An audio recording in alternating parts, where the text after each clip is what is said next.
करते हुए एलजी ने कहा कि मरकजी सरकार ने 28,400 करोड़ रुपए के मुराद के साथ बेहतरीन नई सनती स्कीमों में से एक स्कीम शुरू की है और इस नई सनती स्कीम ने मुल्क और बैरून मुल्क से बहुत से बड़े कारोबारी घराने और सनतकारों को अपनी तरफ मुतवज्जा किया है। उन्होंने कहा कि गुज़श्ता 7 दहाइयों में जम्मू कश्मीर में मजमूई बैरूनी सरमायाकारी तकरीबन 15,000 करोड़ रुपए थी, जबकि एक साल के अंदर ही मौजूदा यूटी इंतजामिया ने 27,000 करोड़ रुपए की सरमायाकारी की तजावीज़ को मंजूरी दी है और इन्हें अपने प्रोजेक्टों के लिए जमीन अलाट की है। एलजी ने कहा कि खलीजी मुल्कों के सीईओज के इजलास में हमने वसी तर मसाइल पर तफसीली बातचीत की और सरमायाकारी और ताउन के मखसूस शोबों की निशानदी की। उन्होंने मजीद कहा कि हमने वफद को उनके तमाम तहफ़्फ़ुज़ात और मसाइल को कम से कम वक्त में दूर करने की यकीन दहानी कराई है।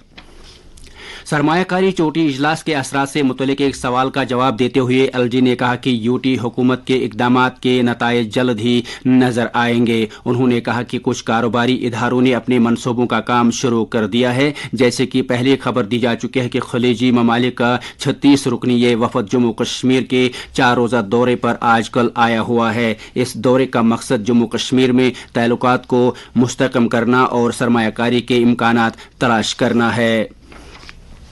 Chief secretary doctor Arun Kumar Mehta ने जम्मू में प्रधानमंत्री पोषण शक्ति निर्माण स्टीयरिंग कम मॉनिटरिंग कमेटी की मीटिंग की सदारत की और साल के दौरान दर्ज की गई कामयाबियों का जायजा लिया। मीटिंग में बताया गया कि रवा माली साल के दौरान महकमे ने 90% हदफशुदा गजाई अजनास यानी 17,318 से जायद मीट्रिक टन तकरीबन 8 लाख तलबा में तकसीम किए गए, जिस पर 93 करोड़ 54 लाख रुपए खर्च किए गए। पोषण स्कीम का जायजा लेते हुए चीफ सेक्रेटरी ने महकमा स्कूली तालीम से कहा कि वो महकमे खुराक, शहरी रसदात, उमूरी सार्फिन और महकमे देही तरक्की के साथ मौसर तालमेल के जरिए तलबा को सेहतमंद बनाना यकीनी बनाएं।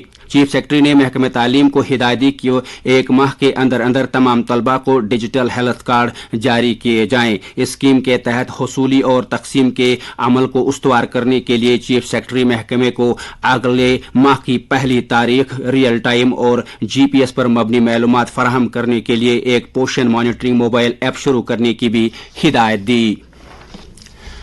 पुलिस ने जैनापोरा शुपियान में 19 मार्च को CRPF के बाबापोरा कैंप पर किए गए ग्रेनेड हमले में मुलविस अफराद को गिरफ्तार कर लिया है। जोनल पुलिस हेडक्वार्टर के पुलिस नोट के मुताबिक शुपियान पुलिस ने तहकीकात के दौरान बावसूख जराये के बुनियाद पर मेलहोरा शुपियान के फाजिल बिन रशीद नामी एक मुश्तबह शख्स को गिरफ्तार कर लिया, जिसने पूछताछ के दौरान बताया कि वो LET से वाबस्ता फ्रिसल कुलगाम के सरगर्म मिलिटेंट बासित अहमद के साथ काम कर रहा था, जिसकी हिदायत पर उसने CRPF कैंप पर ग्रेनेड दागा। मजीद पूछताछ के दौरान फाजिल ने इस हमले में मुलविस एक और शख्स का नाम लिया, जिसकी शिनाख्त सफा कदल श्रीनगर के फैसल जहूर खान के तौर पर की गई, जिसे पुलिस ने गिरफ्तार कर लिया और उसके कब्जे से काबिल एतराज मवाद और कुछ हथियार और गोली बारूद बरामद कर लिया गया।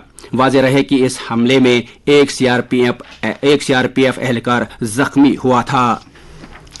डिप्टी कमिश्नर बांडीपोरा की हिदायत के मुताबिक जिला के रेवेन्यू अफसरान ने तजावुजात के खिलाफ एक जोरदार मुहिम चलाई है, जिसके नतीजे में पिछले 3 माह के दौरान 4,850 कनाल अराजी, जिसमें काह चराई और कस्टोडियन अराजी भी शामिल है, गैर कानूनी काबजीन से वापस हासिल की गई। डिप्टी कमिश्नर ने महकमे रेवेन्यू के फील्ड अफसरान और पुलिस समेत कानून नाफिज करने वाली दीगर एजेंसियों की कोशिशों को सराहा, जिन्होंने जमीन की बाजियाबती को यकीनी बनाया है। उन्होंने तजावुजात के खिलाफ जीरो टॉलरेंस अपनाने पर जोर दिया और अफसरों को हिदायत दी कि वो जिला में मुहिम को जारी रखते हुए तजावुजात की निशानदेही करें और उससे फौरी तौर पर सरकारी तहवील में लें।